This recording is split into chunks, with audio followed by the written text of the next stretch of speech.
টাইগারদের প্রস্তুতির সবশেষ তথ্য জানাতে এই মুহূর্তে যুক্তরাষ্ট্রের ডালাস থেকে সরাসরি যোগ দিচ্ছেন আব্দুল্লাহ হীরা। কথা বলবো তার সাথে। আব্দুল্লাহ হীরা, আপনি ডালাসে আছেন, এই তো ম্যাচ তো শুরু হতে আর বেশি দিন বাকি নেই। আমরা তাসকিনের কথা শুনছিলাম, তিনি আত্মবিশ্বাসের কথা বলছিলেন। আত্মবিশ্বাসের সেই অর্জনের পথেই বা কতটুকু এগিয়েছে বাংলাদেশ দল, আর বাংলাদেশ টিমের যে ইলেভেনটা, বিশেষ করে ওপেনিং কিংবা টপ অর্ডার, সেটা নিয়ে সবসময় একটা দুশ্চিন্তা থাকে, কে খেলছেন কে খেলছেন না, সেটা কি এখনো ফিক্স হয়েছে কিনা? কনক মাহমুদ যেটি বলছিলেন বাংলাদেশ দলের ওপেনিং এবং আত্মবিশ্বাসের বিষয়, তার আগে আমি একটু জানাতে চাই বাংলাদেশ দল কেন ডালাসে এসে টানা অনুশীলনের মধ্যে থাকতে পারেনি। এই আমার পেছনে অবশ্যই দেখতে পাচ্ছেন একদম চকচকে রোদ আজকে এখানটায়, যেমন আপনাদের ওখানে 12:30 রাত চলছে, তার মানে এখানে ধরে নিতে হবে 1:30 বাজছে। তো বাংলাদেশের এই বাংলাদেশ দল যখন ডালাসে পৌঁছায় তখন এই ধরনের ওয়েদার পায়নি, অর্থাৎ যে কারণে তাদের ভেন্যু চেঞ্জ করে ঐচ্ছিক অনুশীলনে শিফট করতে হয়েছে এবং ঐচ্ছিক অনুশীলনটা তারা পূর্ণাঙ্গ অনুশীলন করতে পারতো।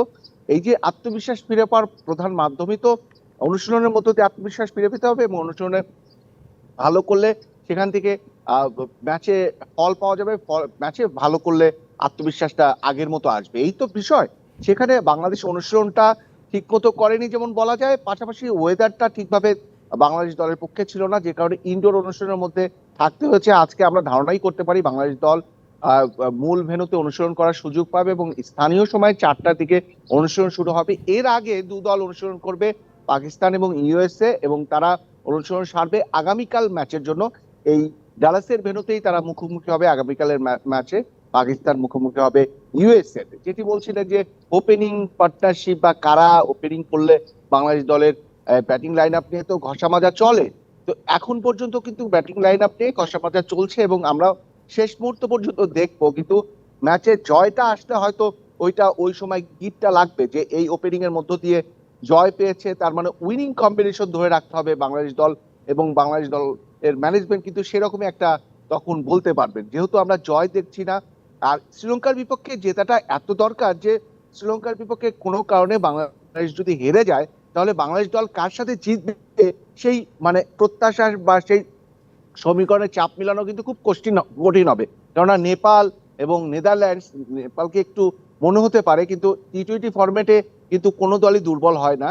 সেই ক্ষেত্রে বাংলাদেশ দলের শ্রীলঙ্কা যদি আবার জিতে যায় শ্রীলঙ্কার বিপক্ষে, তাহলে কিন্তু বাংলাদেশ দলের খুব সম্ভাবনা থাকবে যে সেন্ট ভিনসেন্টের পরেও সুপার 8-এর 3 ম্যাচ পাওয়ার, অর্থাৎ সুপার 8-এ ওঠার।